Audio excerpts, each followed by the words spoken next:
Many years ago, I was very, very bad at sales, poor at sales, and it was affecting my business performance as well. But one of the things I learned from one of my mentors, his name is Blair Singer, and what he said is sales is actually a process.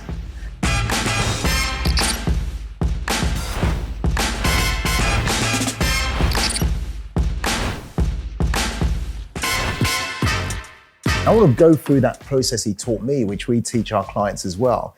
And I learned that from him, and I learned elements from a guy called Tom Hopkins as well, one of the top salespeople in the world.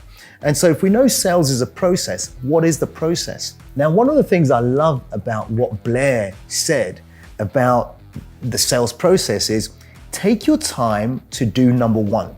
And number one is, he said, find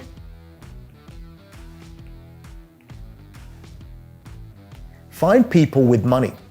In other words, don't waste your time hunting and speaking to every single body, because not everybody is your client. Not everybody is a prospect. Get clear, get absolute clarity in terms of who's my ideal client, who needs my help, needs my support, and is willing to pay me as well. They have the money to pay me. So take time to find them. Number two, once you've found them, you need to get into a situation where you can approach and contact them. And so that approach and contact simply means that sometimes you're going to meet them in a networking environment, business networking, or sometimes you're going to jump on a phone to speak with them because you've identified them, or sometimes you're going to go and see them in their office or in their factory or whatever it is and have that discussion. So you're going to approach and have a discussion with them. And at this stage, he says the best thing you can do is to build rapport. Go into their world first and understand their challenges, their needs, where they are suffering, where they're having sleepless nights. And by listening, you can then present a solution for them that will help them.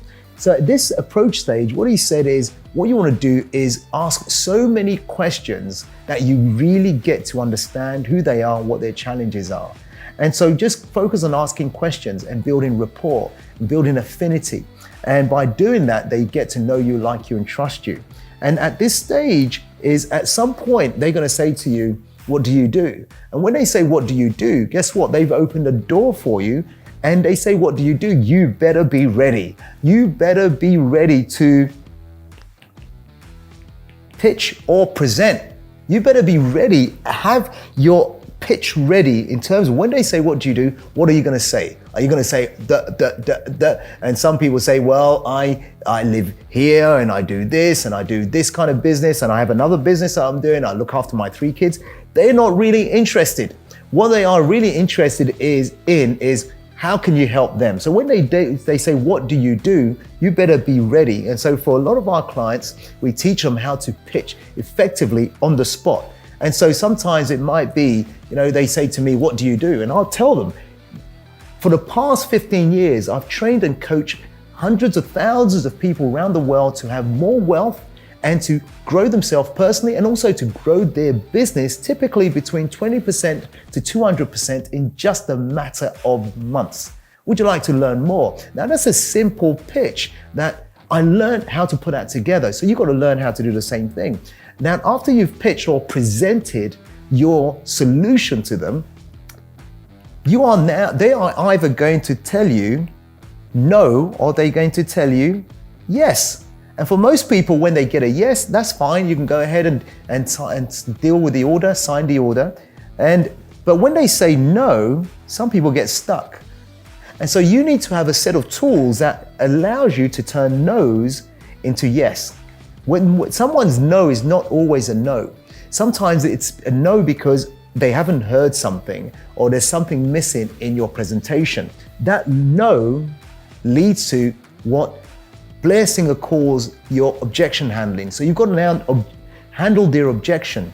They haven't rejected you by saying no. They've just said, hey, I'm not interested in this, or I can't afford it, or it's not the right time for us. There's various ways of that objections will manifest itself. And so you've got to know how to turn no's into yes. Now, if you know how to turn more no's into a yes, are you going to make more money or less money? Very good. I hope you said more money. So this is a reason why you need to understand this. Number 5 He said, once you've turned their no's into a yes, now you're going to move to a place where you are going to close. You're going to close them into a paying client. And at this stage here, you've got the order ready, or you've got a thing on your screen and they're ready to buy. Now keep quiet, don't say anything. Just allow them to read through the terms and conditions or whatever it is and get them to place their order or sign the order, and you're ready to go. This is not where it stops. This is really where it's just started. Now, if you want to keep your customer happy and absolutely delighted in your service, don't forget number 6. And number 6 is to make sure you follow up. Follow up with them, because at this stage, it may be several weeks down the line. It may be several months down the line. It may be even 1 or 2 years down the line. Go back to them, ask them, how was the service that we provided to you? And really go through a debrief process in terms of what you did for them, what they are experiencing, and how it's changed their life or changed their business or their health or whatever it is. And what you're listening for is there anything that they are dissatisfied with? If there is, you have the opportunity to fix that. And if there isn't and they are totally happy, then what you have the opportunity to do is to ask for a testimonial. And you can ask for that testimonial, and whether it's written or video, because now there's social proof. You can show other people saying, this is what my client said. So this is a simple 6-step sales process I want to share with you that I learned that changed my life around, and our clients use this and other models as well. And if you like what I'm saying about this sales process and it makes sense to you and you want to grow your sales, you want to grow your business, then come and join me in my free private Facebook group, where I share these details at a deeper level with you and other things as well. So click the link below, come and join me in my free private Facebook group, and I'll see you inside. Hi, Mac here, and I want to say thank you very much for watching this video. And my mission is plain and simple, is to help as many entrepreneurs around the world have more success in life and in business. So if you enjoyed this video, please do me a little favor, share it with a friend or a family member or an associate who would also like to hear these words as well. Thank you, Mac. See you soon. Bye.